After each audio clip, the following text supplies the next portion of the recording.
Jesus Christ, there's a lot of bunch of people right here. All right. Anyway, we're live, guys. Welcome everybody. Welcome back to the welcome back to the channel. Hello everyone. Hello everyone. Welcome to Nerd Culture Clash. I'm Kumble Crows Bob. I'm joined by a whole bunch of people today. First off, my brother from another mother, Mr. Yule Carter, my one of my co-hosts for the Wrestling Council on Thursdays, and comic book store owner. So we got a lot of information we want to get from him today, man. Also, always joined by my buddy Tom the Immortal Cummings and Mr. Dillard Draws. John Dillard, what's up, brother? Oh, everything's up right now. It's great. Man, Fantastic. The whole world is going my way. The whole world's going to shit. This is my way. I got so much pent-up aggression. I can't wait till the whole world falls apart and I can just beat everybody's ass. Just saying hello to everybody in the chat. Mr. Anthony Perrone, thanks for being here. Speaker of the Dead, what's up, dude? All right. For being here. Okay. Dan released his Indiegogo today. Yeah, that alternate cover to a Red Sonja, I think. Yep. That looks pretty, dude. Actually, what was it? I had a comic I was going to show. I was hoping to, because Billy Tucci does this thing every once in a while, and I was wondering, dude, I wonder if you got this. Remember this? Remember the whole manga craze? The she Vampirella manga. You should make yourself bigger on screen. Yeah, make yourself big, man. Hang on a minute, I can do that. You're the big man. Yeah, but anyway, I was going through my stuff and I found this. I was like, oh god, I remember when that crap was going on. Is that Tucci on art? No, that's Kevin Lau. Oh, okay, very good. Yeah, but it was written by Warren. Like. Dude, this was written by Warren Ellis. That guy will do anything. That guy, I mean, his whole Avatar career is trying to pay the bills.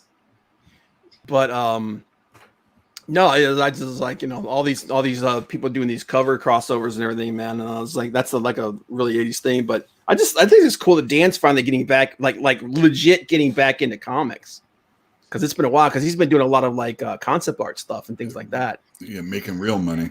Yeah, in an industry that isn't taking a complete crap. Well, the thing is that it's never been uncommon. Neil Adams, Jim Steranko, Michael Golden, all sorts of guys. Steve Scrooge, he worked on The Matrix. Mm-hmm. So did Jeff Darrow. Jeff Darrow, yeah, because he's the Jeff working in another field to pay the bills to go back to do comics is what usually works out. There we go. Hang on a minute, Tom. I gotta mute Tom for a second, because every night at this time, some telemarketer calls him on his freaking phone. He's still got a freaking landline. That's how old Tom is. Damn. He's the one that does all the surveys when there's a polling going on. Yeah. Well, he had we call him the immortal one because he's been around forever. So, okay, if anyone wants to join in, the link is in the chat. Oh wow! So you're trying to push for 6, huh? Dude, I always push. I always dropped it in there because it's like I want to talk to people, man. But I tell you, people that are listening, and if you come back and you watch this later on, if you're not, watching this live, join the chat. Hit the link. We're not going to bite your head off. Yep. Usually, no other place is going to bite your head off. I know it's nerve-wracking at first, but you don't have to have your photo on. Just get your dog in there or something. Nope. Yeah. Do it. Just do it. That's what I said. But anyway, there's a god dang, man. It's like where to start for this week. It's like, we're in day whatever of freaking quarantine. It's been since the 16th was the first. No, the 17th was the first day I was not open as a store. Yeah. Oh, so you've been down for almost 2 weeks now. Yeah. Yeah. Well, 2 Wednesdays, that's for sure. Yeah. Which is the worst thing you can be as a comic store closed on a Wednesday. Man, I've there's a couple of local stores here that I think the one guy I talked to, he's like, he doesn't even know if he's going to reopen. Like, that's how bad it's gotten. to tell you the truth, I could just as easily close as remain open going forward. Even though I am actually in a better situation than others, if I was so inclined, you know what I mean? So I think a lot of closures are kind of like, I'm older, or a person says I'm older, or I've been in this in a long time, or it's just not what I always thought it would be. This is the great time to get out. You've done all you can. There's nothing you can do, I'll just get out. Been there, done that, got the t-shirt, time to move on. I think I think that's what we're seeing with Diamond potentially. Oh yeah, so let's go ahead and get into that, man, because I really do want to get your perspective on that. All right. So I'm trying to pull up the thing from Diamond here, the announcement. It's so hard to find their junk. It's better to just go to some stupid site that reported on it. Yeah. So the big news coming out today is that they're basically not. They stopped paying people. Yeah, they had originally said they wouldn't distribute for at least a month, maybe 2, I forget. And then they said today that, hey, we don't have the funds to be paying you guys. Yeah. So, oops, somebody from Vault's not going to get paid. What else is new? Yeah, and so a lot of these. So that's just like the next level of like a bunch of the Kumble Crows, like. They're working for those smaller companies like that. They ain't getting. They're done. If they're not, depending on where they are financially, with their bills. My comic store, I realized that as I was starting to move my store, my location, I was starting to pay off all my smaller distributors first, like Scholastic and Abrams and things like that. And if Diamond wasn't doing that with the smaller companies, they could be in a lot of trouble. So, but then like this is just like the next level because we saw, was it last week or it was last week when the whole pencils down thing started. Mm-hmm. When basically all these people like these smaller creators and like trying to figure out the best way to describe these people. Well, it was Pencils Down was first talked about on Twitter or Facebook or something by G. Willow Wilson. Yeah. And she said, I got one of my first pencil down, one of my first assignments to be canceled. So she must have like a bunch of pots on the fire, on the stove. Mm-hmm. And one of them is removed right like there. Yeah. And then more and more people were coming out saying that they've been told to basically stop working. Well, Valiant had already said that they're like, hey, stop altogether. I'm assuming some of the other smaller companies too. Yeah, because especially, and now with the fact that, and that's the weird thing though, with Diamond telling them, like, hey, we're not going to be paying you guys for this stuff. But also, isn't Diamond, the weird thing is they're still taking orders, aren't they? Okay, so every week there is a thing called the FOC, which is the final order cutoff. And it comes out on a Monday, or it's got to be finalized on a Monday. And so a Monday comes out, and I say, oh, a month from now, this book's going to come out. She-Dragon #2. Okay, I'm looking at a She-Dragon statue. She-Dragon 2 is coming out. I look at my numbers for She-Dragon #1, if it's the full month like it's supposed to be. Mm-hmm. And I'm like, oh, those numbers were great, or those numbers were bad. I'm going to cut or altogether get rid of, #2, depending on how they sold. And they told us for this week coming up, so this Monday, there's not going to be any FOC. So I've all my orders. I assume they've tabulated all the orders from everything before Monday. Mm-hmm. And those numbers are in, and they probably already were in, and Marvel and DC and Vault and Scout and Oni and on and Image. They already put their numbers in for those. And if those printers weren't shut down wherever they order from, those books got made and those bills are due. And Ooh. Diamond said no. Wow. So Me personally, dude, I'm completely ignorant on anything to do with printing and that kind of a subject matter. Is it legal for them to do that? Who? Diamond? Yeah, for Diamond, like they've already taken these orders, right? Well, I mean, I'm doing it with my rent. I don't know what you guys are doing, but I'm like, But yeah, just real quick in the chat. Anton Brown said my friend had to close down his shop today. R.I.P. Comic Book Palace. Yeah, that's a common story coming out right now. Mm-hmm. And this situation with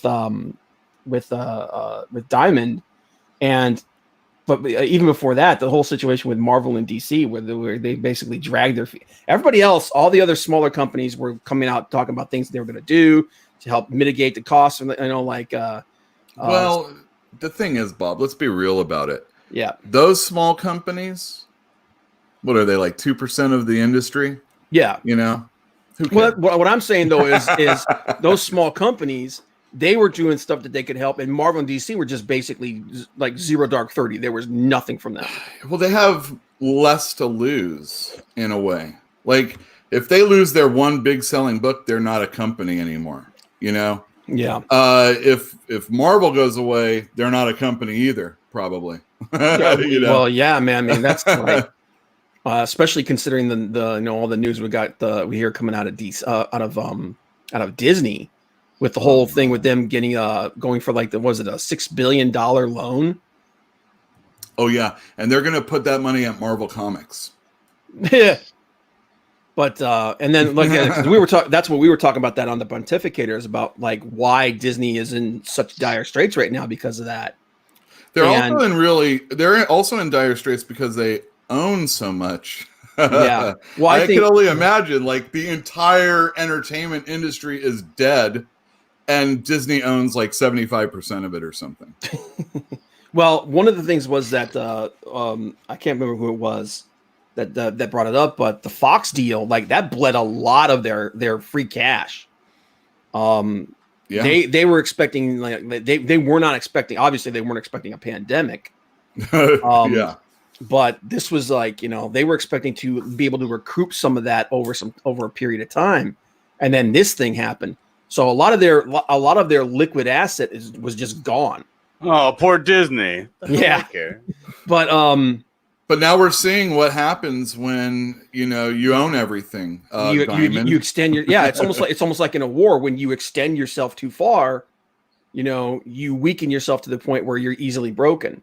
That's right. And that's a lot of times that way. And that's the thing I think is because Disney has their fingers in so many pies that when this thing when the economy went tits up, they got left holding the bag for everything, and then plus the fact that they depend on their theme parks and their cruise line to be steady cash, and their resorts and everything, their hotels, and they're in all sorts of different countries. Anti-Prone just said, Dylan, I love what you're illustrating. So awesome. That's actually a character of mine that I gave him, man. No, it isn't. Yes, man. Yeah, this is his OC. This is one of my characters. That's actually the character I played in our Dungeons and Dragons game online over on Chester Busby's channel. Oh, is it? Oh. Yeah, that's Adderil, the cleric, the elven cleric. Name him Jeff instead. That's easier to Jeff. Speaker of the Dead says burn Disney burn, and I have no problem agreeing with that. The only thing is that there's probably something that Disney owns that you love. Right. Yeah. Well, you like Aliens? Yeah. That's them. Simpsons. Yeah. Speaker for the Dead. No more Frozen for you. Yeah. No more Frozen for you, dude. I like that. Yeah. Look, Anthony Pro. Yeah, it looks just like you, Bob. I can see it. Yeah, dude. I wish I was that jacked. No, I was looking at the original you sent me, and you did draw him to look like you. Did I really? Yeah, you did. I don't think so, dude. You know how you have that missing mustache area under the nose? Yeah. Yeah, you gave him that, but a real man has a full mustache. That was actually Like I when I was gonna color it, I was gonna color even that empty space there. It was just like, it was like implied hair. So Yeah, sure you were. but anyway, And he does have your eyes and nose bridge. I don't. Okay, if I did, it was unconscious, man. I was just trying to look as badass as possible, man. Oh, believe me, all my characters look exactly like me, and they all look fantastic. The idealized version of myself. Yeah. With hair. Sometimes I gotta dumb it down so the girls don't get too hot over the with the body of Schwarzenegger. My head with the body of Schwarzenegger. But no, like one of the big stories coming out as well is that Disney, like not Amazon, but Apple is buying up Disney stock. And I've heard this. But what's her name? Steve Jobs' estate, his widow, she was already the number 5 stockholder at Disney. So there's a lot of talk that Apple might be trying to buy Disney. And it's like, if Apple buys Disney, what does that mean? It means they're going to be in the same situation potentially some other day. Yeah, but like we know how Apple operates, man. Like Apple will start trimming fat here and there. Like they got no problem with killing an entire industry to keep their profit share going. So it's just it's an interesting. We got off on a friggin' tangent here, but back to Marvel and DC. DC actually did come out with some new news and actually kind of change their position on what was going on, because originally what they were going to do is they were going to it was going to be business as usual at first. Then they changed it to they're going to go digital for their first original run stuff and produce physical copies for the stores that were still open. Yeah, but do you remember all these creators were saying, "Oh, you haven't seen our digital sales. We're doing really well with digital." Bullshit. Digital sales are dismal. I've never believed in digital sales. Yeah. I mean, I heard. All right, so I made mention of it on Twitter to Brian Hill, and he said there's people that in comic books that are making a good living on digital sales, but I can only imagine who those people are. Yeah, I'm pretty sure they're pretty few and far between, because the people that are doing well in digital sales are the people that are already doing really well in physical sales. I think that's what I was going to say. I was like, because digital sales, like from my understanding, and again, I might be completely wrong about this, is that the majority of the digital sales goes right back to Marvel, DC, or whoever's doing it, because the percentage that the creators get from digital is different than the percentage they get from physical. It's really, really low in comparison. So I know a lot of people were talking about doing digital stuff, but at the same time, and not only that, but the amount they're charging full price for these digital comics, but they have none of the production cost. They don't have because a big chunk of the production cost isn't there, because the printing and shipping doesn't exist for digital. Why are they charging the same amount? You got to wonder. and that's a big reason why digital has never really taken off. One of the big reasons why people are like, I'm not going to pay you $5. Like, I'm already chafed about paying $5 for a physical. But if I'm going to pay $5, I want something for my $5. Right. So it's it's one of those things where it's like and we all know that the numbers on digital get fudged like crazy. Well, they get fudged when there's a sale. I remember, and this one I always pick out because it just burns my ass so much. If you buy a trade paperback of the Vision series in a store, it's $25. But Comixology is having all 12 issues for 99-cent sale. And I'm sure a lot of people took them up on it for 99 cents. And, it pumps up how many sales have come up, and I just, I don't know. I just don't, I don't like digital, period. But what am I going to do? Yeah. Speaker Ditz said, comics are a tactile medium. If you can't hold it and own it, then why? There are some people that actually I've actually had this discussion with a couple people. There's some people that they only buy digital. Mhm. They are, but now don't get me wrong, they are super few and far between. But there are some people that prefer digital over physical, and I think it's because they're those kinds of people that are just really into tech, and they're just like they want it in their hand, their mobile device. I got a question for you, and this is a real conundrum that we're going through right now. Like I loathe having collections of things physically, like DVDs or movies and stuff like that. But I want those movies, at my fingertips. And there are certain movies that I want to own, but I don't want to actually have a DVD. Now, what do you think would be the best avenue to go through for that? I don't know, man. Well, I mean, there's the guy that had an iTunes movie, and when their contract with that movie went up, so did came up, the movie went away. And even though I purchased it, this guy said, "Where's my movie?" He doesn't have his movie anymore. Yeah, you're only buying. That's what I'm scared of, because my wife wants to start a collection on Amazon. Start buying the movies so we can have them available to stream on Amazon. Movies that we play during holidays, like Hocus Pocus or It's a Wonderful Life. You're like only that. buying the right to view them as long as they offer it. That's what I'm saying. I'm terrified. You buy it, but only as long as they offer it. Now, is there a way that I can buy the movie and then put it on a big, massive terabyte hard drive?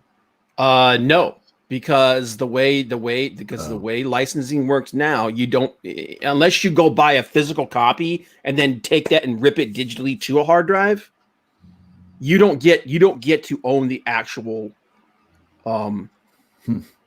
you don't get to own the actual physical property anymore. That's just and it goes all the way back to like with Microsoft. They kind of were the first ones to start this stuff with Windows, where they're like, you're not paying us for the software, you're paying us for the license. That's basically what you're doing when you're getting a digital copy of something. You're paying for a digital license. And if that thing goes away, because this, correct me if I'm wrong, Yul, but didn't Image get into a big deal with this because they stopped supporting their digital comics a while back? And I can't remember that one.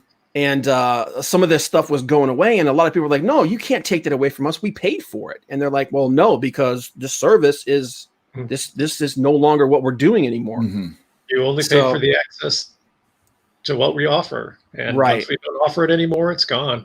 Yeah. Well, there's another wrinkle. There was that guy about the magic cards, and he had an online account.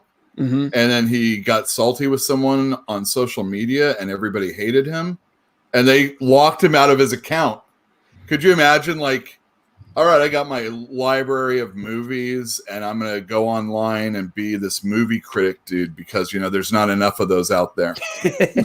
Shut up, man. I'm going to go, and I'm like, holy, this was like really crappy movie. And you know what?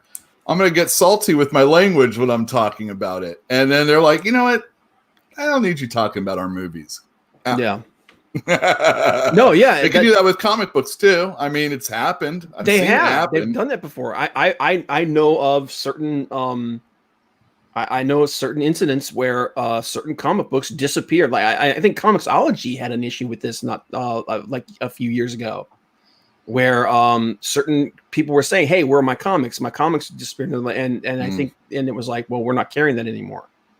And I'm like, "Well, I don't give a shit if you're carrying it or not. Give me my freaking comics, man. I paid for them." Yeah, I paid for it. And that was an issue that for video games, Steam had an issue where people bought some games from them, and they discontinued carrying those games, and they went away in their libraries, and they're like, "Oh, hey, we're sorry. We didn't mean to take it away from your library, but it's gone now." So. It's gone. It's gone. So that's been one of the big dude, I could see it. I mean, I don't want to get all conspiratorial, but I mean, I could see as mores change within time, we're not going to see that collection of the first 26 issues of Detective Comics because there's too much racial stuff in there that we don't do that anymore. Yeah. And I could see like, oh, you buy a comic book and let's say Comixology lasts for 20 years. And even if they have all of this one comic book, this one issue or this one storyline, it's a little too racial for us anymore. And I can see them getting rid of it just like that. Well, we've seen that kind of thing happening with Looney Tunes. Oh, well, yeah. There you go. With Looney Tunes. For. Well, not and they even they didn't even stop there. They actually took it to the next level where it's like, well, we think that this cartoon with the Wile E. Coyote falling off a cliff, that's too violent. Right. So they have, now I guess Warner Brothers, Looney Tunes, they have the disclaimer at the beginning. Yeah. So you are going to get those cigar explosion cartoons still. But, they want you to know up front, Yeah, well, for a while there though, that like when he would fall off the cliff, you used to see him in the little puff of smoke with it. They cut away from that. You wouldn't show that anymore. And of course, the reason why they went back to do it the other way was because nobody liked it, and they were like, "You guys, this is bullshit.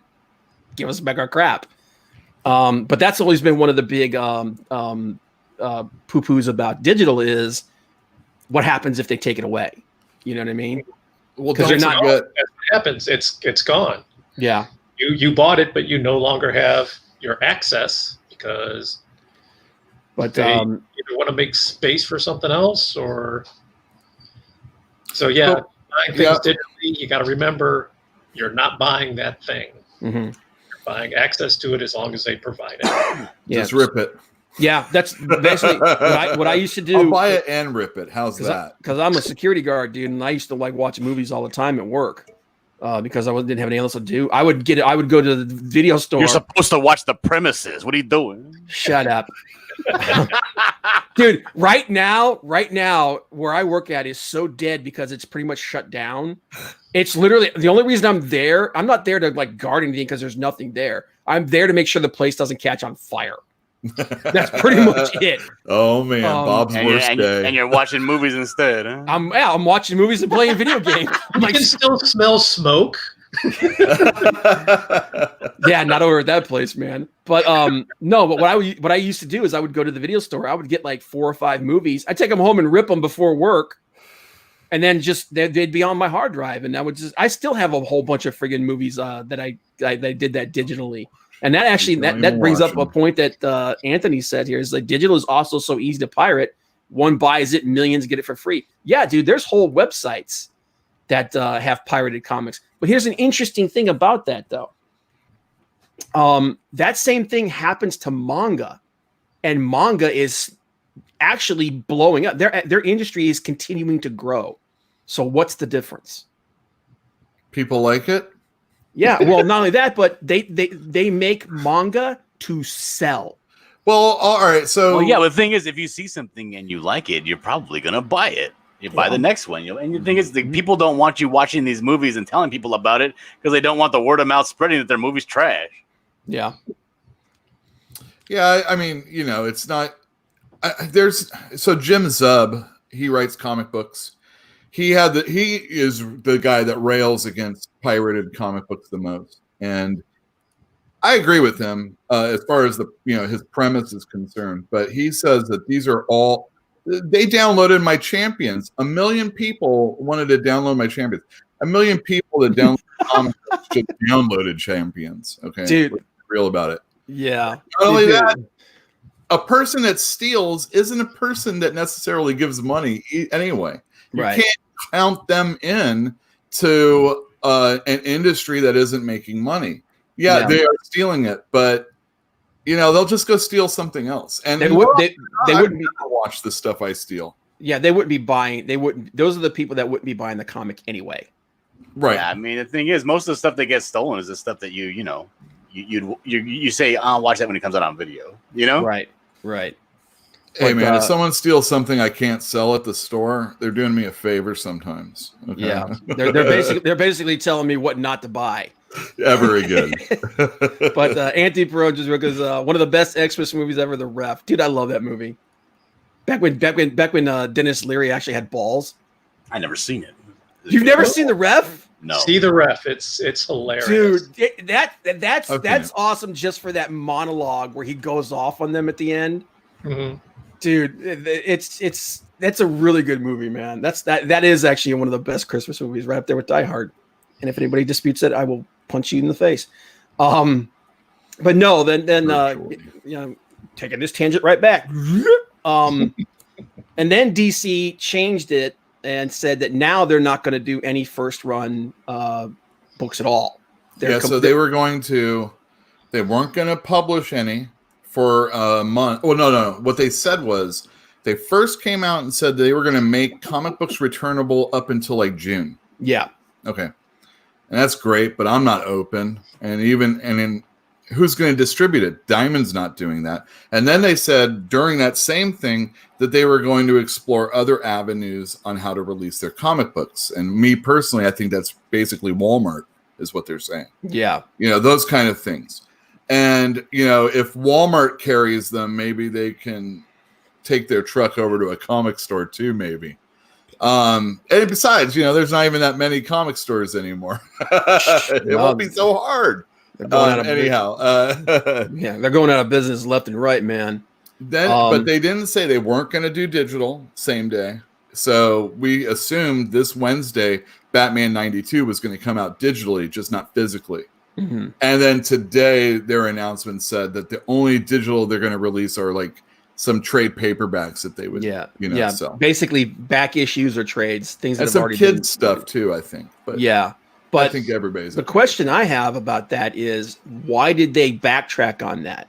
Is it because a lot of store owners basically said this is not going to help us and this is basically going to choke us off? There were a lot of people initially that came out and said, this is great. Thank you, DC. Thank you for finally saying something. And I think what they were thanking really was they're pressuring Marvel to do something. Yeah. And what they were thanking them for was DC saying to the stores, And then finally some store owners were like, oh, this is BS. Yeah. I mean, I pretty much said that in a video. I'm a little nicer than that sometimes. Yeah, I gotta drop you. I'm gonna have to make sure I drop your link in here, man, in the description. I didn't put anything in there. Oh, just follow me on any social media at Fantastic Comics. That's all you need to do. But YouTube, Fantastic. Yeah, because I heard some people were like, they liked the idea that DC was going to release stuff digitally because at least there's some as a comic book reader there was some way to get your stuff. But I saw a lot of people are like, dude, no, we don't want digital. We want the physical thing. I think they realize now. Unless it's on sale, like you guys said, cheaper. Like if it was 99 cents and then they eventually said I can't have it. What's $1? It's like one of those mobile app games, it's $1. Yeah. Who cares, right? And actually that you mentioned that I know that Comixology put a bunch of stuff up for sale. They sure did. Like for dirt cheap, man. Like whole collections for like $1. And then that person's going to be able to say, look how great my comic sold. Yeah, but what did you make off of it? Like $5? Well, hey. But dude, they're now I'm seeing, I can't remember who it was, but now they're saying that they're going to do a web comic on one of those web comic sites that does stuff for free. Like that's how desperate they are to get any kind of traction going whatsoever. It's like the industry is just folding right underneath them. They should just, but both big companies, especially if they ever come back to publishing, everything number one, start over, learn your lesson, and never do it again. If you have a second cover with any of those number ones, I'm never going to order from you unless a customer wants it. See, I'm one of those guys. I've never been a big variant cover guy. Mm-hmm. Because for me, like back in the day, the way it used to work is the only way you got a variant cover for a book is if that book hit some like crazy milestone, like it sold 1 million copies. You know what I mean? Mm-hmm. Like, and then it would get like you would maybe get a variant cover, and then I think it was probably X-Men #1 that changed that, because right from the jump, that thing had 5 different covers. Well, it was. All right, so yeah, it did, but the gatefold sold the most, and all variant covers were just that gatefold. So, yeah, I think personally for me, it was like Gen 13. That was like over, like when they had the 13th. The 13th. Oh, that makes sense. But I wanted the Janet Jackson one, the one where they had. I didn't get that. I'm very upset still to this day. And don't forget, we'll make a glow-in-the-dark cover for every 50 Dude, or 100 of stores. I forgot about that. That thing that was ridiculous, man. I remember seeing that going, why? And well, it's like that. I was like, oh, okay, I get the gimmick. It's Gen 13. It's 13 covers. But here's the only defense of that I will say. At least that's a book that was selling in the hundreds of thousands. Woo! That was a good selling book. At least, I mean, that thing probably sold at least. I'd actually be interested to know what the numbers were on that issue, because that thing probably sold at least 1 million copies. Well, they had to, because people were buying so many of the covers if they can help it. Yeah, I mean, there was like, hey, did you just go underground or something? Yule? No. Do I sound bad? No, for a second you're like, it was like you're normal, then you're like, sorry, maybe I was just me mumbling. But no, like I've never been a big fan, like especially today. Like I'm like, I me personally, I feel like alternate covers should be reserved for like special events. I understand I'm in the minority on that. I know there's a lot of people that are like, dude, no, I love variant covers. I'm like, okay. Hey, cool, man. Whatever floats your boat, but yeah, well, that's the part of collecting. Do you want to have a lot of comic books? I want, and that's why digital sounds nice sometimes. See, that's the thing, though. Is like I don't collect to collect. I collect to read. Like I read my comics. Like all these comics that are up here on this wall right here, I've touched all of those and read every single one of them. The reason why they're up on the wall is because I've read them to death. So, and I'm like, he touches them in bed. Yeah. That Hulk with Wolverine. I love that one. Rub it on my nipples. Yeah, dude, I love every one of these things, man. Every one of those books is iconic, man. Ghost in the Shell. That's nice. Yep. Ghost in the Shell #1. Yeah. Oh, is that the issue? It's not a collection. I see the Graveyard Shift up there, and that's more of a collected type style, right? Yeah. Yeah. Yeah, there's a few of them. Like I got a few of the Comicsgate books up there, and then plus like for black and white, I've got the original that came out in '95. So I've got those up there. But most of the stuff, and some of it you can't see, like on the wall on the side wall over here. I've got the final issue for Nightfall for Batman when he got his back broke, stuff like that. Got some John Byrne up there, but no, it's I mean, as far as like if you were still open, would any of this stuff that Marvel and DC have announced, would any of it be like helpful or groundbreaking for you guys? So I am changing locations, but I do have a large LGBTQ community that come in the store. No, I don't think New Warriors would do dick. Is that what you're asking? New Warriors? Well, no, just like any of the plans that they have to help out stores, any of the ways they're going to distribute stuff, sorry. any of the project that they've announced, because one of the things that they've been accused of is all of this stuff that they're announcing, and they're saying, oh yeah, it's going to be great. It's like, dude, this is tone deaf as hell. We can't sell this stuff. If a comic book goes 10 issues, the first issue should do well. The second issue should do like half as well. And eventually it should taper off, hopefully around 40% of the original. And so 100 is 40. You know what I mean? If you start dipping below 30 on that 40, you can really see a decrease. So books like America actually did well for us. We were the store it did well for. But towards the end, it dipped below the plateau.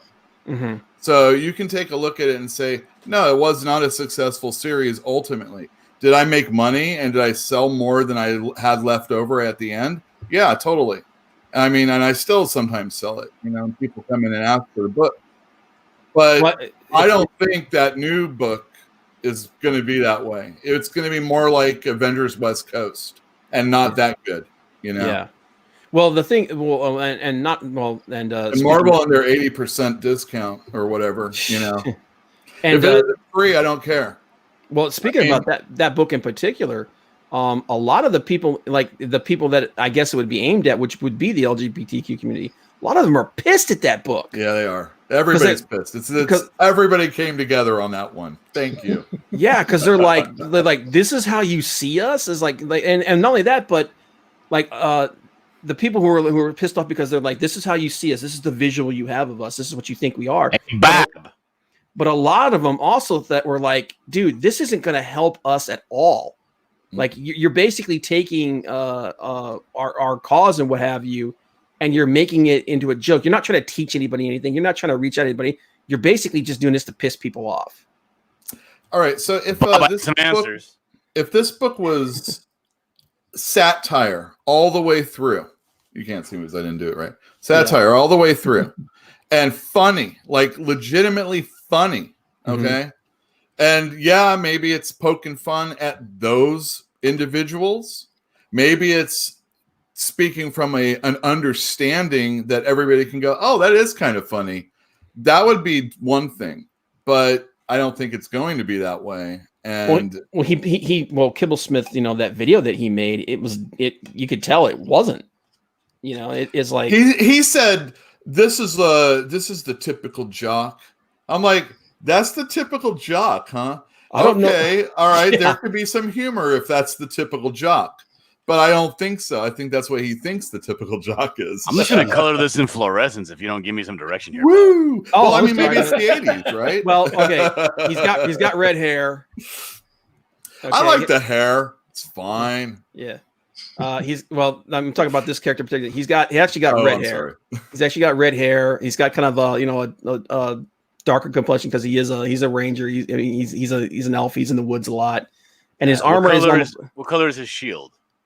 His shield is actually just like wood, and then it's like a silver on that edge. Silver trim. Okay, what color is his cloak? Cloak is blue. It's a light blue. It's like a sky blue almost. Sky Ranger. Yeah. Fancy. Okay. Yeah. So, what kind of elf is he? He's just a regular. He's a wood elf. A wood elf. Yeah, he's elf. He's a beefy wood elf. Dirty. He is. He's got some bear in his lineage, I think. He's a beefy wood elf because the type of elf that he is, they like hardy woodsman types. But he's also a cleric. He's a cleric, and clerics are usually kind of stout. So very good. And then the armor is the chest part is just like a leather. And then the scales are also the same silver color. So the buckles and the clasp on the cloak at the top there, that's all silver. Like the thing about this guy, like a steel. The thing about this guy is he cries every time he chops down a tree. Yep, that's like the one thing. He's like, I have to do this. This is my ranger life, but my druid life is weeping for the fact that I did this. Anthony Pro said, "What level is it?" I think we landed it like level 11 or something like that. Is where Chester's campaign went on hold. So, but yeah. Anyway, so I was just. It's just I'm like, you hear one group of people say that they like what DC and everything was doing, and then you had another group said that they didn't like it. A lot of shop owners came out and said this is not helping us. So, getting your perspective on that, is and I was just like. I just don't like freaking digital comics. So just as a fan, I'm like, I want my physical comics. So. All right. So here's my idea or my thought. TKO said that if you bought their comics from them, because that's the main service that they provide, an entirety of a comic story. If you like this, you can look at it for free online. So they give you the first issue. If you like it, you can order from them. You get the whole thing, either in trade or an issue. It comes in a box if it's in issues, all that stuff. Or a store can carry it, and there's a bunch of different levels that a store can achieve with TKO. You can get returnability and all that stuff, or a bigger discount. And if you were to go and order from TKO, they will give half of those proceeds to a comic store, your comic store. Yeah, we actually we talked about that on the Pontificators. They actually came out with that, and a lot of people are like, "Wow, dude, that's badass." I think it is too. Except what they're really doing is they're getting you used to ordering from them, instead of the comic store. Well, they don't go through the normal channels, which is fine. Crowdfunding doesn't go through the normal channels. This stuff happens. Webcomics don't go through the normal channels. When I have a problem with it is when it's made available to me, you kind of assume a lot of the people that wanted it already got it, because isn't that what crowdfunding is all about? Mm-hmm. You know, so we'll really see when Downcast comes out through Alterna.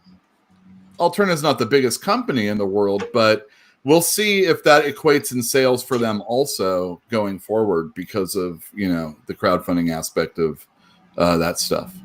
Well, it's also, you know, how much advertising is Alterna going to do for it, and, you know, whatnot. Mm-hmm. But, and then again, they're doing it in newsprint, so it's cheaper. So, you know, that appeals to a lot of people. So yeah, it'll be interesting to see what happens with that going forward. Mm-hmm.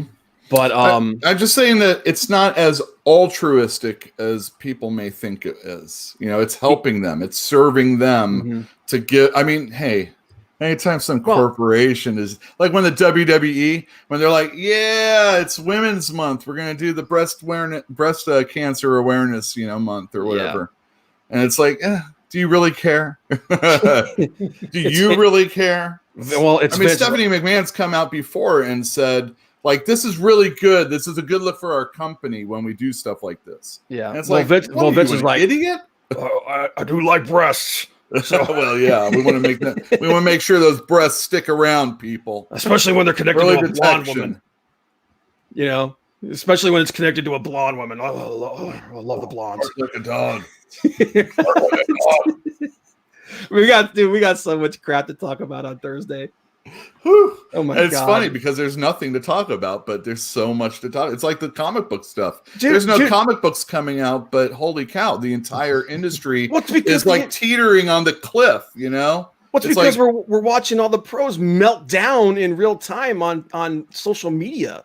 I've only seen a little bit of that, thankfully, but yes. Well, I've avoided a lot of it, but I've seen like I was like, geez, man, is more of this crap? But the biggest meltdowns are people like, oh, I got a meeting with a studio exec tomorrow. That was like Ronny K. So I'm like, oh my God, I don't know. What are you saying? Like, don't worry about the comic books. I got something else going on right now. I care about the comic books. Yeah. Well, that's what are you saying? Everything's going to be okay. I got a movie thing I'm working on. Yeah, that's one of the things that a lot of people have been saying is that a lot of these creators are not in it for the comic books. They're in it to use comic books to get to other mediums, you know? Yeah. And we're seeing a lot of that happen right now. Where a lot of people that are like doing that are just like, I'm okay with it. Almost every Image book, like when Scott Schneider goes over to Image to do something, that's his movie pitch, you know? Mm-hmm. If he's back at DC, he's working for, you know, the cash that he puts in. I mean, it actually pays him, I'm sure. But when he goes over to Image, when these guys do something, I think the only guy over at Image usually that I feel it's not a movie script is like Ed Brubaker, and everything he does is a movie script. Well, he's it's just his thing, you know. He's one of those guys that he has a particular style of writing. Yeah. And it's like, this is it, man. It's like this is what I do. This is what I got. This is the trick that I use. Well, I think he realized somewhere along the line that it just wasn't going to necessarily happen. And if it does, it does. And so he just kind of reinvested himself in comic books. Mm-hmm. And he didn't change his style. You know, he just kept it going. And I think that is refreshing because, you know, it's different than a person coming into comics and slumming it like a Meltzer guy, you know, that or a Metz. Meltzer. Dave. I can't remember. No, not Dave. The other guy, the guy that did Secret Identity. Brad Meltzer. Brad Meltzer. Yeah. Okay. So that guy, he's kind of slumming. Joss Whedon comes in and he's slumming it in comics.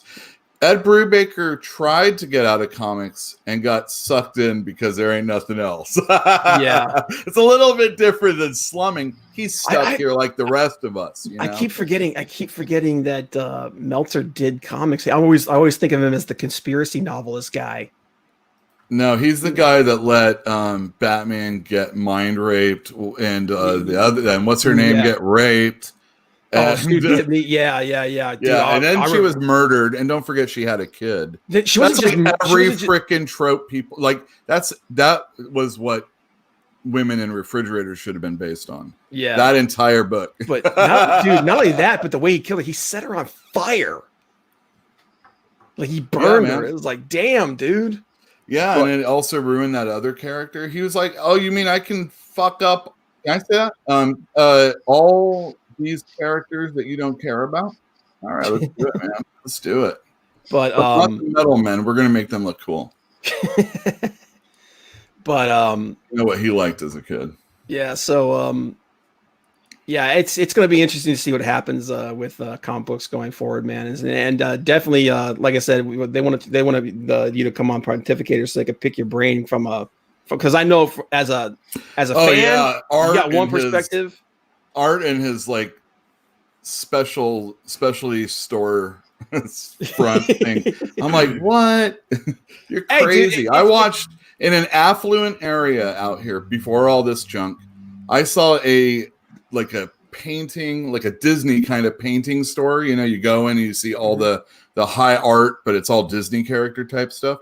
That closed down, and that's the only thing they do. And like in a comic shop, if you're having like really expensive stuff, people just want to come in and get their, it's the few, I don't know if you can build a clientele that comes in to get really expensive stuff. That's one thing, but I've got expensive stuff, but it usually sits, until it's on sale. If you're going to be a specialty store, you need to have like something that is going to move, even though it's like that specific clientele, they are going to come. I think for him, what I'm thinking is what you want is a few comic stores that can partner with you, and they can be a distribution hub, so it's not so expensive with the crowdfunding going forward. They're going to overprint comics, and they're going to have to sit on them anyway. And unless you're doing it for like future campaigns, you want those to be sold.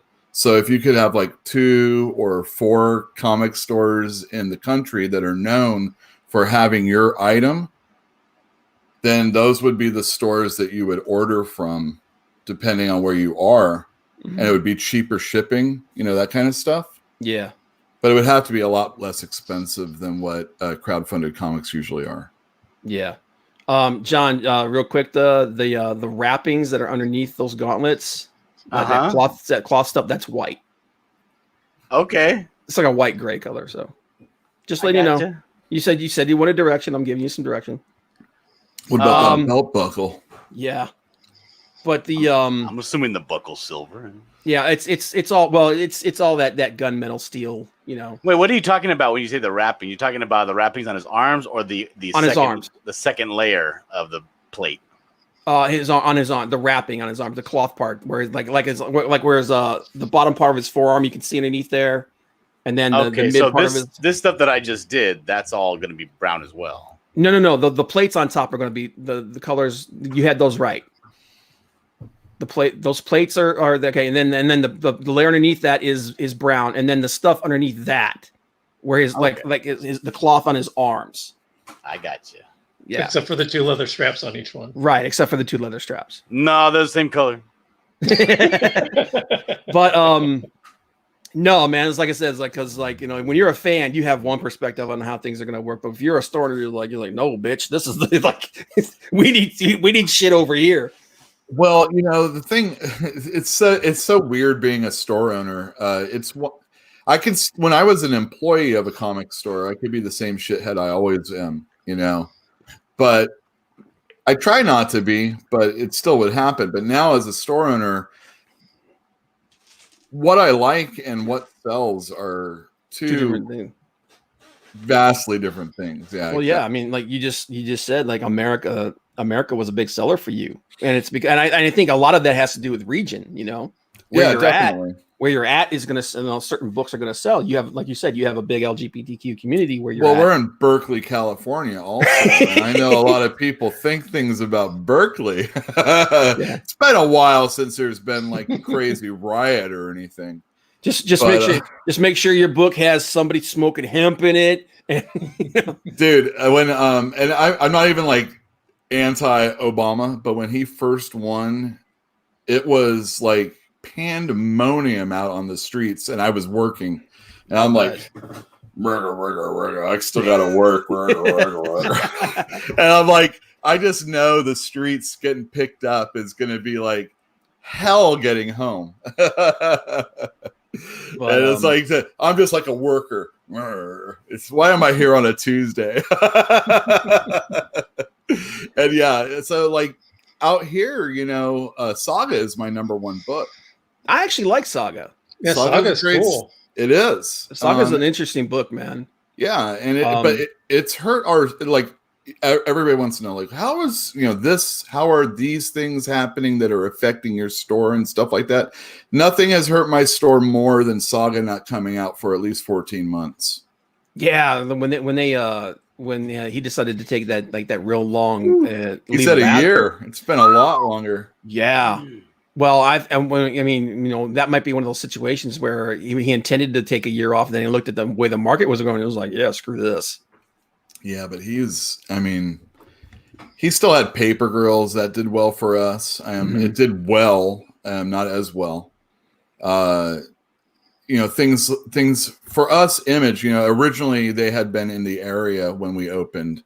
They were in Berkeley. And so I don't know if that brings or excites people to care about their stuff a little bit more where we are. And if you're not into mainstream stuff, they were doing good stuff that had mainstream creators like Remender and Brubaker, and Scott Schneider was doing stuff and whatnot. Brian K. Vaughn's not doing an X-Men or a Marvel book, Runaways. He's not doing a DC book, Batman or Gotham Central. And this is what Why the Last Man. I mean, this guy's really, especially out here. I mean, I remember when I worked for the old comic store, Why the Last Man? Holy cow, what a seller! Oh, that was a huge book, man. Yeah, it was. It was really. I mean, that was a big deal. Well, those are the kind of comics that are like our number ones. Mm-hmm. Well, I think a lot of it too is like everybody's trying to, like you said, a lot of people are trying to be the next Walking Dead. Mm-hmm. So a lot of stuff that it gets. I don't know. It's almost like they're saving their best ideas for themselves, and they're not really wanting to like. And I think that's the reason why a lot of the mainstream stuff kind of suffers, is because everyone's like, "Oh, I'm not going to give my best work here." Yeah, without a doubt. That's that's what I've been. Image back in the 90s. It still is affecting comic books today. Yeah, I mean, even today, because those guys separating, Liefeld wanting his cable toy rights, money, McFarlane wanting his, Spider-Man, or Venom money, I created this character, Jim Lee said, you know what, I can make some X-Men knockoffs and business this up real well. Well, yeah, he did. you look at how many creators, like Ethan was talking about how when they did the Suicide Squad movie, he got a giant friggin' fat check just because he created Blackgate. He was the guy who was connected to Blackgate Prison. Yeah, and it was like, holy shit, you got a check for that? So like the Image, when the Image 7 guys changed everything, man. Right. Like have you ever watched that documentary they did about the Image, where they talked about how they went to the guy, I can't remember the guy's name now. He was the chief editor at DC, and they played him off each other. And they were like, yeah, we're not coming here to to join DC or anything. We just wanted to tell you what that we're planning on leaving Marvel and doing this. And then the guy just looked at them and he was like, you guys are going to do so much damage.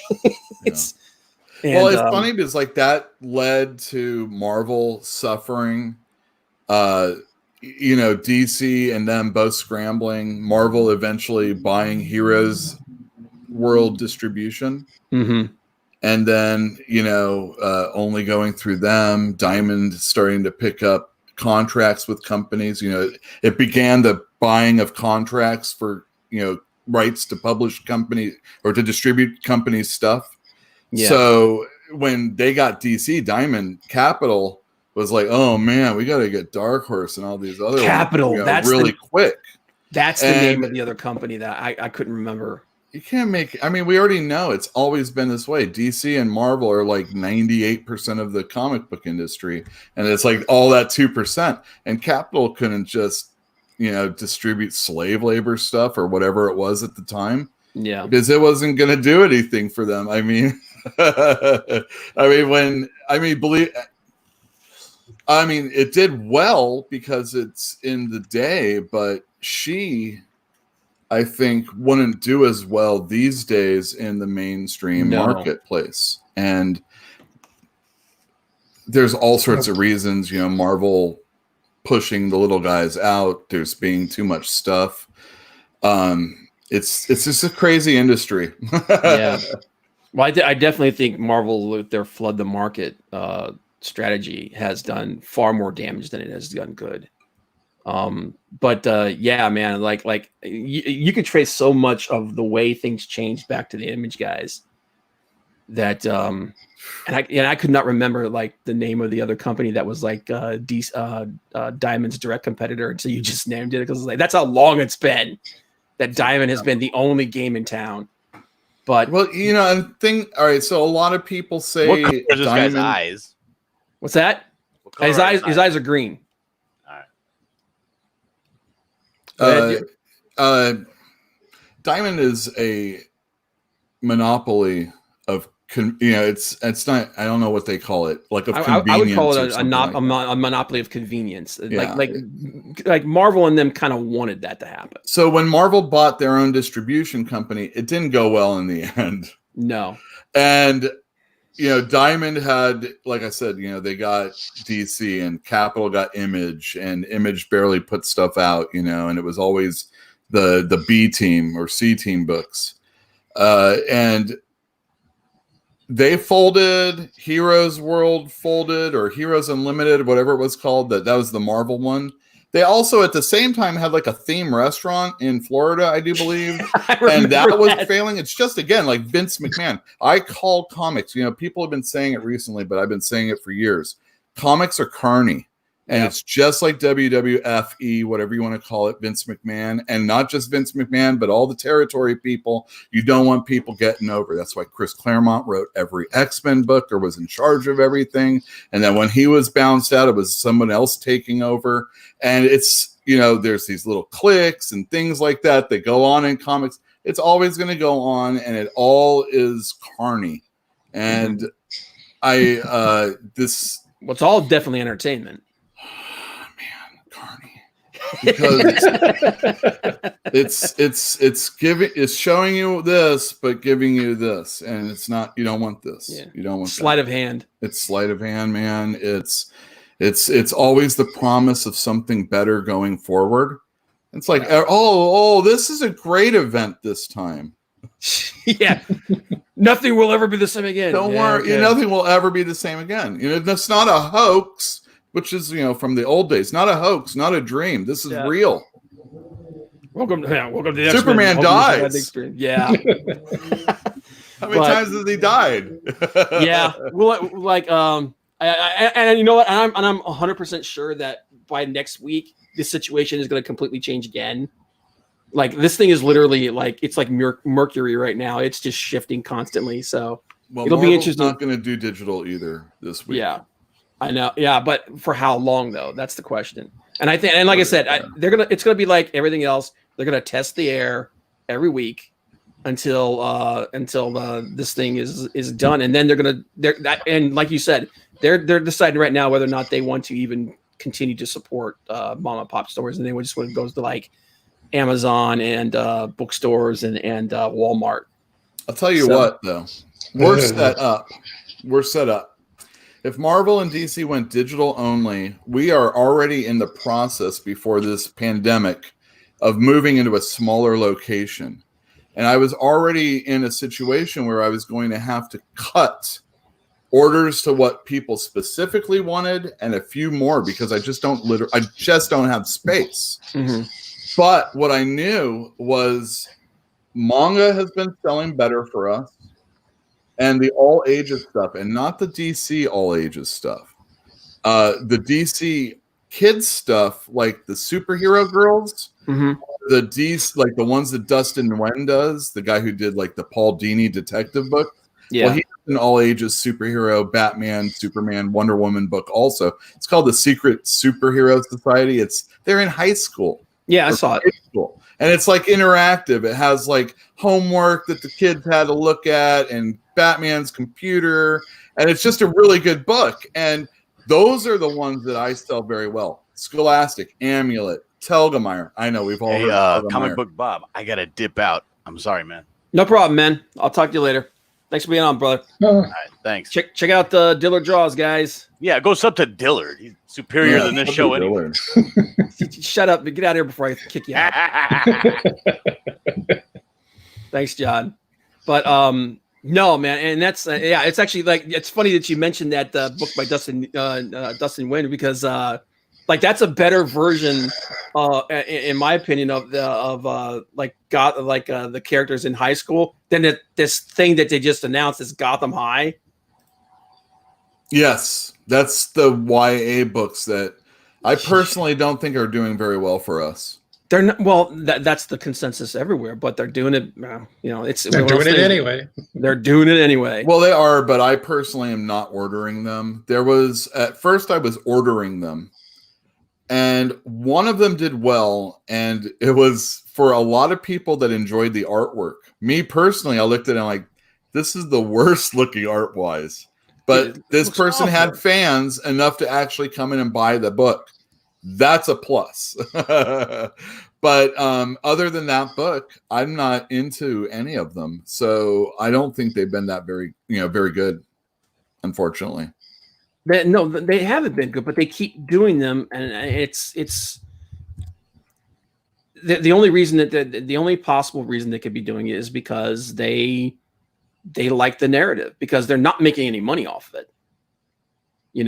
We've seen this time and time and time again. Those will hit when libraries are up and running again. Those will be very popular in the library crowd. You think so?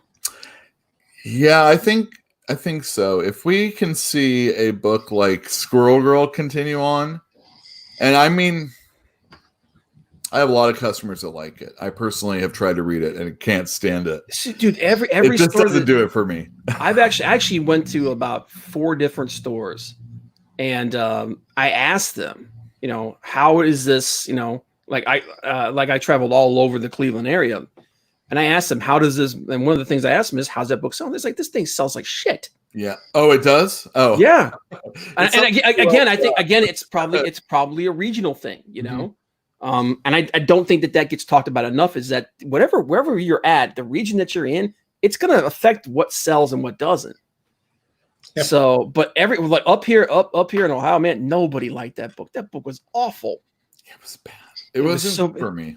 Well, and I understand that they said it was aimed at kids, but I'm like, what kids? This book is stupid. I think it's for a certain type of audience that actually, again, that audience actually went to the store and actually bought the book. Yeah. It wasn't the best-selling book, but it had solid enough numbers to where I say, wow, I wish everything under this book sold this well. Because if that was the case, that would be a great world. I know that also like that was one of 4 books that they offered to the Scholastic program. Mm-hmm. So that I think that was one of the things that they were using to kind of boost its numbers and to push it, because they had that deal with the Teachers Association of America, and they were pushing. It was 4 different books, and it was one was Champions. One was Miss Marvel, one was Squirrel Girl, and I don't remember what the other one was. But that was it. Those are your 4 choices. And if those are your only 4 choices, then a lot of kids one of them. They're going to choose one of those 4. I'm going to get the Champions personally if I'm a kid at that time. Actually, you know what? I'm one of those guys, like I said this before, that I'll buy a shitty book if the art is good. And Max Dunbar did a 3-issue stint on Champions, and I'm like, I gotta buy it. I hate this shit, but I gotta buy it. Yeah, I've got a few black cats. But just for the cover. What? But yeah, I mean, it's gonna be interesting to see what happens going forward here, man. But shifting gears here a little bit, because we're already at 10 minutes after 1. I'm gonna do a quick. I got to touch on it because because of the quarantine and the shutdown and everything, we're all like doing things that we normally wouldn't do and whatnot. And because it was free, what about masturbating? I watched Star Trek Picard. And, holy shit! This thing, I'll be honest with you, I'm less angry at this movie than I am depressed because it had potential. It legitimately had potential. It's beautiful. The special effects are awesome. Oh, I saw the first episode because they had that on YouTube, so I watched it, and I thought the first episode was really good up until like the last 5 minutes. Then I was kind of like, where are they going with this? Yeah, it's one of the, well, let's touch on a couple of things immediately. One, Patrick Stewart got old. People do that. Yeah, I mean, but like he's like for a long time, man, he really didn't show his age that much. I mean, obviously you could see it in like his from like 72 to 2000. He didn't age at all in that period. Yeah, but like even like 10 years ago, he still had like that vitality to him and everything. Now, dude, like he's legitimately it's unfortunate, and I hate to say this because it sucks, but you could tell he's kind of in decline now. And but the thing about the show that really bothered me is like he's a doormat in this whole series. I kid you not, I can't count how many times people told him to shut the hell up. Okay, and dropping F-bombs on him. Like really? Yes, dude. Really? Oh, dude, that's one of the big complaints that a lot of people have about the series is like the language is like it's really? hardcore. Yeah. I can't believe that. Dude, there's I gotta watch this now just for that. There's a scene where he's talking to this one admiral, this female admiral, and of course everybody that tells him to shut up is a woman.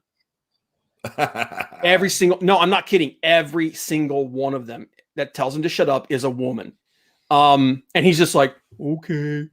I'm like, what the hell? You used to be the captain of the Enterprise, man. And you're just like, he's such a simp in this movie. It's so bad. But there's a scene where he's talking to this one admiral, and she literally drops an F-bomb on him twice in a span of like a 2.5 minute scene. Really? Oh, dude, that's one of the big issues. All like on YouTube? No. You go sign up for CBS Access. You can get it free. You can get it free for a month, and you can watch the entire show for free. But here's the thing. This is the thing that gets me about it is the description. The best way I could describe this is Star Trek Game of Thrones. Like that's how hardcore the language and stuff is in this show. And the violence, dude, there's decapitations in this show. All right. The most importantly, is there any sex position in this one then? Not really. Oh, well, I mean, hey, 7 of 9's a lesbian now. All right, cool. And the funny thing is at no point do they touch on that at all. Oh, that's in the show. And then the last scene, you see one of the women that was giving Picard shit through the whole show. I hope this isn't a spoiler. Is like they're like locking hands at the end. I'm like, wait, where did you even touch on them? Even oh my god! All right, let me ask. Like they don't even know each other through the whole show, and then suddenly they're a couple, and I'm like, where the hell did that come from? All right, dude, let me ask. Let me along. Where the hell did that come from in the old Next Generation? Picard. When did Worf and Deanna Troi become like a couple? They actually it's like one episode and all of a sudden they were, right? No, it happened over a course of an entire season, and it was because of Worf's son. Deanna, that's when I tuned out. That was like shark jumping that character. Well, but then they also had towards the end of the series when they were doing like future flashbacks sort of thing. You had the whole thing where Riker and Worf did not like each other because of what happened with Deanna. They never really covered what happened. They were just pissed at each other because of whatever triangle was going on. Yeah, they allude to that was actually the final episode. Yeah. They allude to the fact that she died in some incident and they both blamed each other. Yeah. Which is funny because it never happened. Well, because Picard changed the future. But no, for a long time, it was Deanna, actually all the way up to the end of the series, I think. It was Worf and Deanna became a couple. Really? And actually a lot of people liked it better. Oh yeah, they a lot way more actually, into comics. And actually it was actually not a bad relationship thing. Man, I actually liked it better than her and Riker, but so many people were like, no, they're the Imzadi. They have to be together, it's so, and then eventually in the show they did, which that's actually one of the things. Okay, here's some of the good things about Picard. It's pretty. The ships are pretty badass. I do like the ships, even though the one that I'll touch on that in a minute. The one that they have is like directly ripped from something. And when the original cast does show up, it's actually pretty good. Especially when Riker. I love Will Riker. Riker is my favorite Next Generation character. And when Jonathan Frakes comes on the scene, dude, it's like it's freaking Riker, man. And that scene is actually one of the best things. The scene with him, and then the scene at the end when he's in command of the ship and whatnot. That's actually the best part. That actually legitimately made me smile. But one of the underlying storylines for this thing is this racial thing that's going on between humans and synthetics. Like they make one of the storylines is they make an entire race of synthetic beings like Data. And it's a big battle between all of them. And there's a big incident that happens, and Tom knows what I'm talking about, that the reason why Picard leaves the Federation that involves the synths. Like basically there's a big thing where they go crazy. And for some reason, they have to tie every single freaking thing into that situation, and nobody's allowed to be happy. Nobody is allowed to be. This show is dark as hell. And one of the things that happens is that you see Riker and Troy with their daughter, but you find out that they had a son, and the son died because of the whole synth thing. I'm like, why is nobody of anybody that's going to be happy? Can you not let Riker and Deanna Troi be happy? No, you've got to connect into this bullshit. So, but again, like some of the characters are interesting.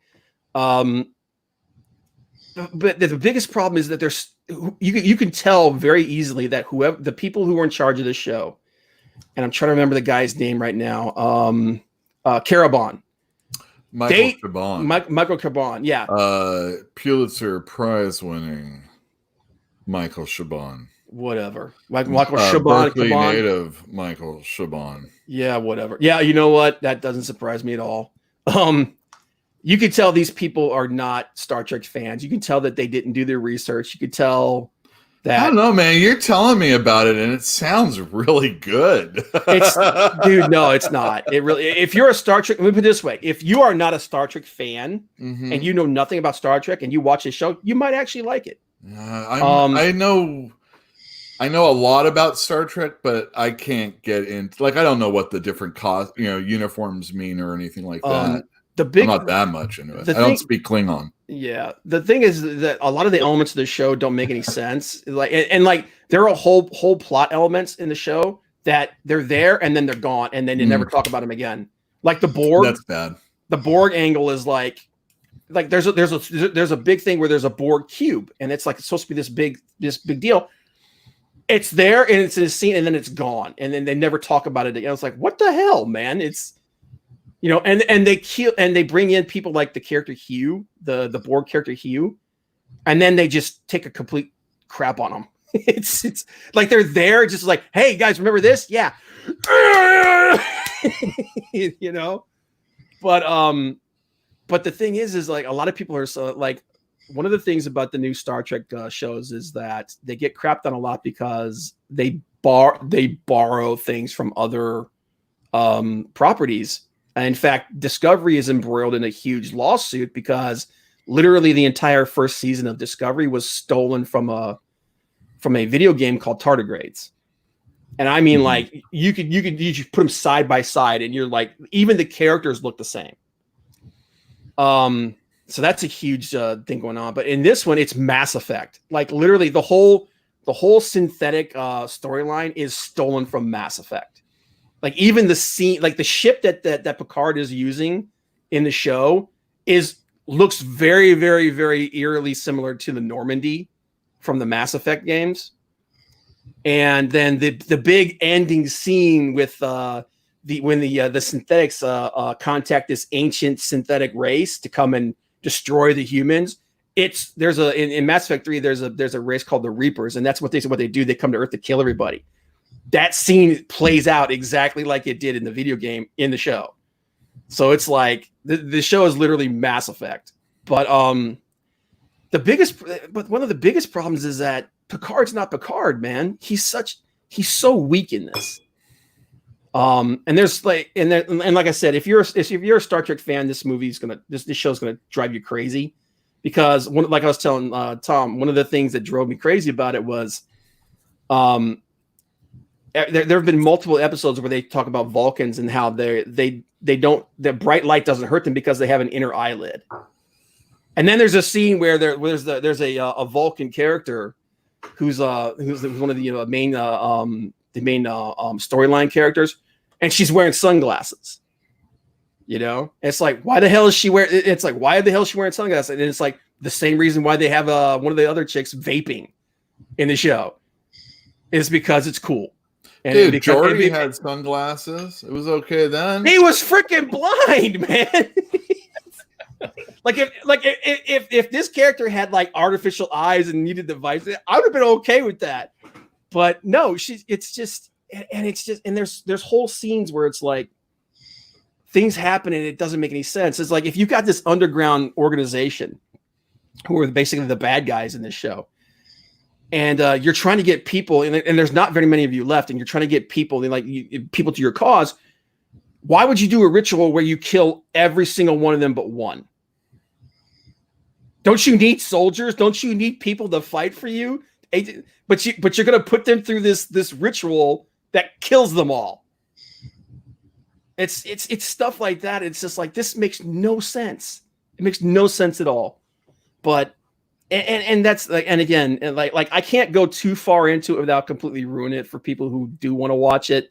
And the common consensus by most people is that the show is not doing very well because it's such a departure from Star Trek. And that plus Caravan has basically taken a massive shit on the entire fandom. Shaban. I don't give a shit. All right, hey, this is what we say when we're making fun of him. We go, Chabon. Cabin. Chabon. Susan. Chabon. He's a cool dude. Thrakazog. I'll let you know that. Is he? He has good kids too. Yeah, they're nice. They're very well behaved. Didn't he didn't he do The Expanse? I don't know that, but his novel that he got most credit for was a book called The Adventures of Cavalier and Clay. And they made a comic book out of that, and then a side comic book out of that over at Dark Horse for a little while. That was written by Brian K. Vaughan. Okay. It's called The Escapist. Not to be confused with Fantastic Comics. That's a little inside joke for anybody that knows. So, dude, that's the thing. Like there's two people I know that their comic book knowledge and stuff like that would like eclipse my own. One of them is Tom and me, our buddy Nate. But he's just barely, and then Yule, because like you've been in balls deep in it for so long. The business. I don't know all the creator stuff with people. Like other people are better with that. But I've read the magazines and I've gone to conventions, and you hear things. I don't know how you hear things. You just do. Yeah. And I don't do all that message board bulletin stuff that used to go on or anything like that. But I know things. I can read something, figure it out. Okay. Yeah. And I'm like, oh, okay. When I read something. And the only thing I never knew, and even to this day, it's still a little bit that way. There's the anonymity of who a creator was. You know, I didn't know whether or not, God, I can't even think right now, like who a male or a female necessarily was in the comic book industry. I just, you know, Julie Schwartz sounds like a girl to me. You know, I don't know until you see him in a comic book. But same thing. I don't know if a person's black, white. I always thought, oh, well, he might be, but I don't think he is. Don McGregor. I always thought he was a black guy. He was doing like black characters, but I don't think he is, you know. And Trevor Von Eden, I don't know what he looks like, or that's racist, Yule. Well, I mean, I just don't. You know, they're just a word. You know, half the time I don't know how to say Sinkevich's name, Sienkiewicz. But you know, how many times have I heard people butcher people's names? I don't know what that ACO's name is. It's just ACO. Is it ACO? AOC, you mean? No, there's a comic book artist named ACO. He did, or they did. I don't even know. See, I don't know who the hell they are. Yeah. But that's when you use pronouns, people. That's when you know. Yeah, that's when you don't know. There's an anonymous blob of a person in front of you because of the internet or words in a comic book. That's when you use it. Yeah. But, so I don't know who they are or how to say their name or anything like. And that's how it used to be. Dennis Cohen, he's a black dude. I don't know that. You know, he did the question. That's the only thing I cared about. Yeah, but anyway, little tangent. Yeah, no, yeah, dude, that's what we do around here, man. We stay on target. Yeah, stay on target. Using. Back to shit. That's why Shaban. That's his name. Yeah, Shaban. But you know, like I said, this looked like it had some. It looked like it had promise. There were parts of it that I thought could be cool. It's one of those things where it just the narrative just starts beating you in the face like a hammer. And I call that the Oliver Stone. And not only that, but it's like Star Trek used to be like. It was a promising future, you know. It was like we're gonna get past all this stuff, and this show basically takes that and just crumples it up, throws it out the door, you know. And that's why so many people don't like it, and that's why it's and again, this comes back to Kurtzman, and it comes back to J.J. Abrams, and them basically just taking a shit on Star Trek. So, but yeah, I didn't care for it. It is free, so I would suggest people, you know, go watch it. You know, form your own opinion. It's a hard pass for me going forward. And there's stuff like, Tom, if you do finish watching it, man, I would love to hear your opinion, because there's some stuff in this thing where it's like, okay, now it's getting ridiculous. As a Star Trek fan, now I'll have to see. Like I said, the first episode seemed really good. It wasn't bad until about the end. But the last 5 minutes, once things started to happen, it's like, where are they going with this? It's already seeming to take a different. It's already started to feel different right at the end than the rest of the show. So you're like, let me put it this way: it takes 3 episodes for them to get into space. It's Star Trek. It takes 3 episodes before they even touch space. It's Star Trek. Yeah, this is why I'm saying that these people have never watched Star Trek. Well, you've been saying a movie. Well, it's a theory. But no, what I'm saying is, like, maybe what if you like looked at it as a whole rather than that's episodes? the way it's meant to be done, because he said he didn't like that. One of the things he's trying to move away from was the episodic feel of Star Trek. But and I get that, I understand that, but you can do that and still be true to Star Trek. And I know that because there's been 10 freaking movies before the Abrams stuff. So I mean, you could still feel you could still feel like Star Trek and not have that episodic element to it. But like I said, I sat and I binged the whole thing. So it just isn't Star Trek, man. But anyway, Tom, you have a comic book review.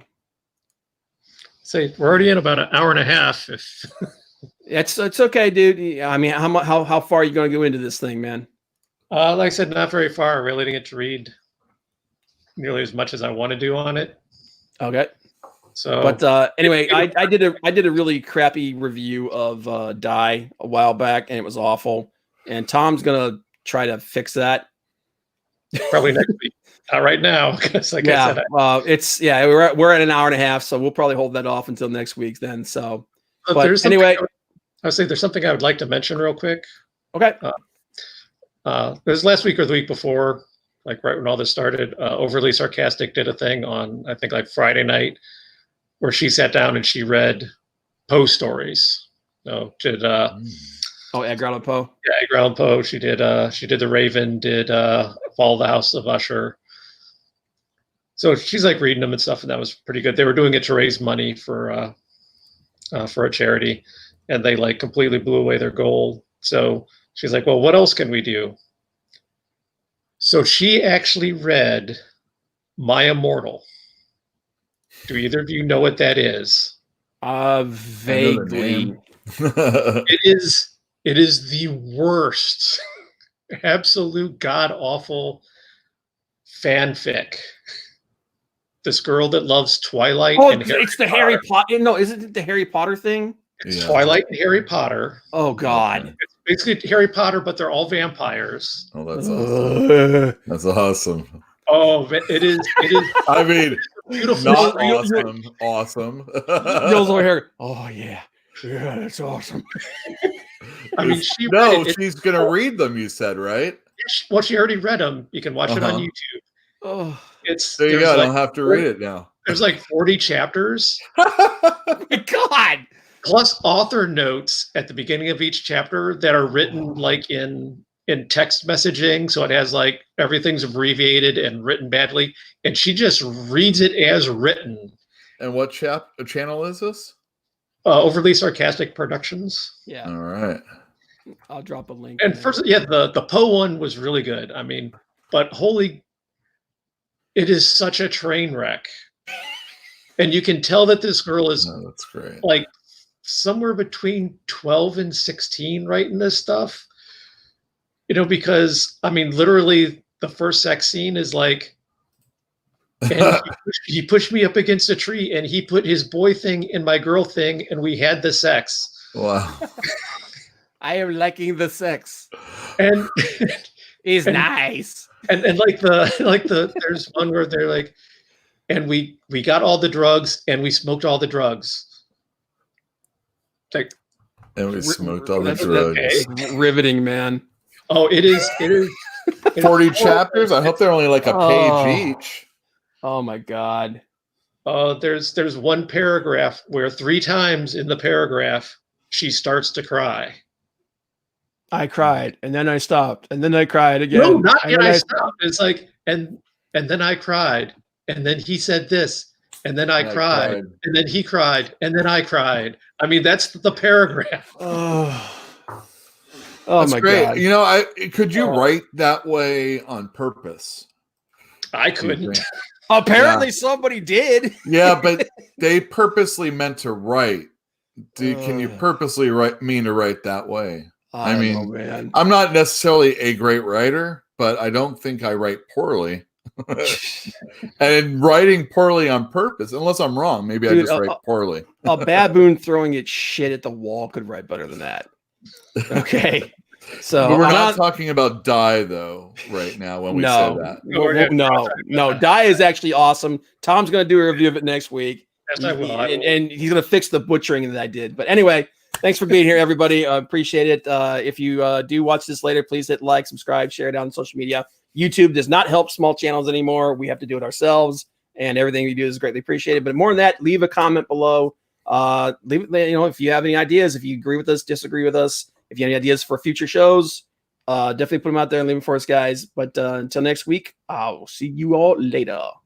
Bye-bye.